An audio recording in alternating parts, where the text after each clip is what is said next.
आगामी पावसाळ्याच्या पार्श्वभूमीवर शहरातील आपत्कालीन व्यवस्थेची तयारी अधिक सक्षम करण्यासाठी महापौर शर्मिला पिंपळोलकर यांनी महापालिकेच्या आपत्कालीन कक्षाला भेट देत संपूर्ण यंत्रणेचा आढावा घेतला.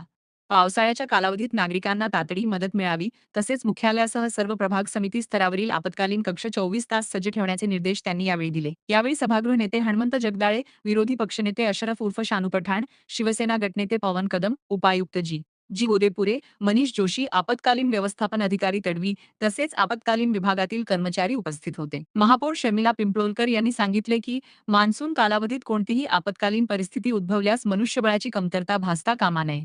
शहरातील कोणत्याही भागातून मदतीचा संदेश प्राप्त होताच संपूर्ण यंत्रणा तात्काळ घटनास्थळी पोहोचेल, यासाठी योग्य नियोजन करण्यात यावे. तसेच आपत्कालीन कक्षात येणाऱ्या प्रत्येक कॉलची व्यवस्थित नोंद ठेवण्यात यावी. संबंधित तक्रारीवर कोणती कार्यवाही करण्यात आली याची माहिती तक्रारदाराला वेळोवेळी देण्यात यावी, अशा सूचनाही त्यांनी अधिकाऱ्यांना दिल्या. यासाठी आवश्यक असलेली सर्व यंत्रसामुग्री अद्ययावत ठेवण्याचे आदेश प्रशासनाला देण्यात आले. प्राप्त झालेल्या तक्रारीचे पूर्णपणे निवारण होईपर्यंत त्याचा सातत्याने आढावा घेण्यात यावा, असेही त्यांनी स्पष्ट केले. पावसाळ्यात विविध विभागांमध्ये समन्वय राखणे अत्यंत महत्त्वाचे असल्याचे नमूद करत महावितरण आणि पोलीस विभागाचे समन्वयक आपत्कालीन कक्षात उपलब्ध ठेवण्याबाबत नियोजन करण्यास सांगण्यात आले. तसेच आपत्कालीन विभागातील कर्मचाऱ्यांमध्येही परस्पर समन्वय आवश्यक असल्याचे त्यांनी अधोरेखित केले. मध्ये अनेक दुर्घटना दरवर्षीच होत असतात आणि त्या धर्तीवरच मला असं वाटतं की आज आपत्कालीन कक्षाला आपण भेट दिलेली आहे. या कक्षामध्ये असलेली यंत्रणा आणि याचे कामकाज कशा प्रकारे चालू आहे आणि पावसाळ्यामध्ये दुर्घटना ज्या होतील त्याला कसे सामोरे जाणार आहे आपलं आपत्कालीन, यासाठी आपण या आपत्कालीनला आज भेट दिलेली आहे. तर मला असं वाटतं की मंत्रालय, जिल्हाधिकारी कार्यालय आणि अग्निशमन विभाग असे एकूण 13 हॉटलाईन आहेत खरं तर, आणि या कक्षाकडे मनुष्यबळ आणि यंत्रसामुग्री ही मुबलक असल्याचं मला दिसून आलंय. आपण त्याचे व्हिडिओ घेतलेच आहेत. पण येत्या मान्सून कालावधीमध्ये खरं तर आपली सदृश्य घटनांना सामोरे जाण्यासाठी ही व्यवस्था एकदम चांगली व्यवस्थित असली पाहिजे. एखादा फोन कॉल आला तर तो उचलला गेला पाहिजे, कारण स्थानिक नगरसेवकांचे असे म्हणणं असतं की आम्ही वारंवार फोन करतो पण फोन उचलले जात नाहीत. तर ही सगळी व्यवस्था कशी काय आहे बघण्यासाठी आणि आपत्कालीनला जे अधिकारी जे आहेत त्यांना आपण या सूचना आज दिल्या आहेत की जी घटना ज्या प्रभागामध्ये होईल तर त्या तिथल्या स्थानिक नगरसेवकांचे फोन होतात, कधी नागरिकांचे फोन येतात, तर ते फोन उचलले गेले पाहिजेत. किंवा एखादा नगरसेवक त्यासाठी पाठपुरावा करत असेल तर त्या तत्काळ त्या घटनेवर आपण हजर राहिले गेले पाहिजेत. कक्षामध्ये काही सुधारणा पण करण्याच्या ज्या गरजा आहेत त्याही आज आपण बघून घेतल्या आणि तसे निर्देश अजून वाढवण्यासाठीही आपण आपत्कालीनला सांगण्यात आला आहे. याविषयी नुकतंच या ठिकाणी सन्माननीय उपायुक्त गोदापुरे साहेबांनी या ठिकाणी स्पष्ट केलेलं आहे की महाराष्ट्र शासनाच्या वतीने म्हणजे गृह विभागाच्या वतीने ठाणे शहरामध्ये 6,500 त्या ठिकाणी CCTV गृह म्हणजे पोलिसांच्या मार्फत या ठिकाणी बसवले जाणार आहेत.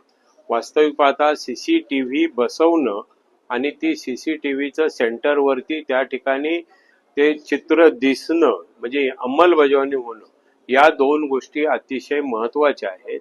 खास करून फॉरेस्ट विभाग असेल, जो फॉरेस्ट विभागाला लागून झोपडपट्टी आहे, त्या ठिकाणी वेगवेगळ्या प्रकारची नशा करून त्या ठिकाणी नागरिकांना निश्चित प्रकारे त्रास होतो.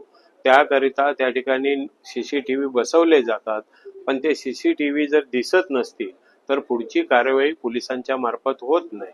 म्हणून मी नुकतंच या ठिकाणी गोदापुरे साहेबांना सांगितलं की माननीय महापौरांच्या अध्यक्षतेखाली या ठिकाणी महापालिकेमध्ये पोलीस विभागाचे प्रतिनिधी, महापालिकेचे प्रतिनिधी आणि गटनेते यांच्याबरोबर एक बैठक घेऊन त्या विभागामध्ये पहिलं तर 6,500 जे शासनाने गृह विभागाने मंजूर केलेले CCTV आहेत ते त्या विभागामध्ये निश्चित सन्माननीय नगरसेवकांना, त्या विभागातल्या नगरसेवकांना निश्चित प्रकारे विश्वासात घेऊन त्या ठिकाणी बसवण्यात यावे आणि CCTV बसवून त्या ठिकाणी जे असे गैरकृत्य होतं त्याचं निश्चित ते सेंटर अतिशय चांगल्या प्रकारे कार्यरत राहावं या संदर्भाची भूमिका घेणं गरजेचं आहे, जेणेकरून शहरामध्ये असे जे लहान सहान गुन्हे घडतात ते गुन्हे उघडकीस यायला या दृष्टिकोनातून मदत होते.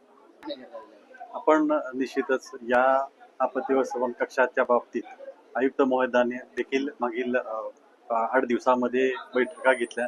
त्याचप्रमाणे काल देखील आयुक्त महोदयांनी या शहरामध्ये जेवढ्या काही संस्था, शासकीय संस्था ज्या कामकाज करतात, की ज्या या शहराच्या मान्सून कालावधीमध्ये ऍक्टिव्हेट असणं किंवा त्यांच्याशी कोऑर्डिनेशन असणं गरजेचं आहे, अशा सर्व संस्थांची शासकीय यंत्रणांची काल बैठक घेतली. त्यामध्ये देखील आयुक्त महोदयांनी आढावा घेऊन पूर्णपणे त्यांना मार्गदर्शन केलेलं आहे.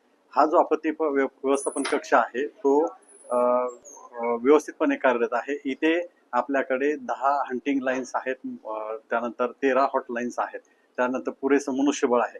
इथे असणारे सर्व मनुष्यबळ हे ट्रेंड आहे आणि त्यांना गेल्या 5-10 वर्षाचा त्यांना अनुभव आहे. गेल्या काही वर्षांमध्ये यांनी सक्षमपणे येणाऱ्या आपत्तीसाठी तोंड दिलेलं आहे. त्याचप्रमाणे आपण 1 जून पासून प्रभाग स्तरावरून देखील आपत्ती व्यवस्थापन कक्ष आपण सुरू करत आहोत. आपल्या शहरामध्ये असलेले जे सखल भाग आहेत त्या सखल भागामध्ये पाणी साचते, पाणी जेव्हा साचते तर अशा वेळी त्यांना तिथून पाणीचा निचरा लवकर करण्याच्या दृष्टिकोनातून आपण यावेळेस 102 ठिकाणी डिवॉटरिंग पंप बसवणार आहोत.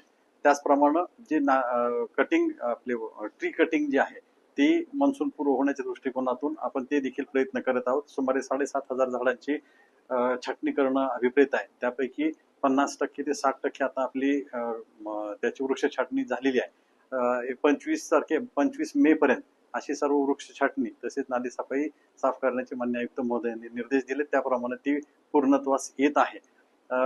आपत्ती व्यवस्थापन कक्ष हा ठाणे मनपा क्षेत्रामध्ये येणाऱ्या कोणत्याही आपत्तीस तोंड देण्याकरता सक्षमपणे पूर्णतः सज्ज आहे. त्यामुळं नागरिकांनी फक्त ज्या काही आपत्ती व्यवस्थापन कक्षाकडून येणाऱ्या सूचना आहेत त्या पालन केल्या तर त्यांच्या सुरक्षेच्या दृष्टिकोनातून चांगलं असणार आहे. निश्चितच.